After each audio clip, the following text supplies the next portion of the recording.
164V এই বাইকের ফুল service হবে। তো বাইকের ভিতরের অবস্থা বাইরের অবস্থাটা খুবই বাজে একটা অবস্থায় আছে।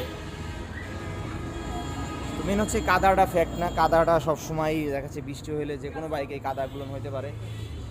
তো মেন হচ্ছে ভিতরের যে পার্টসগুলো এই গাড়ির নাট খুলতে যে খুবই সমস্যায় পড়ছি আমরা। নাটগুলো প্রত্যেকটাই জং চলে আসছে।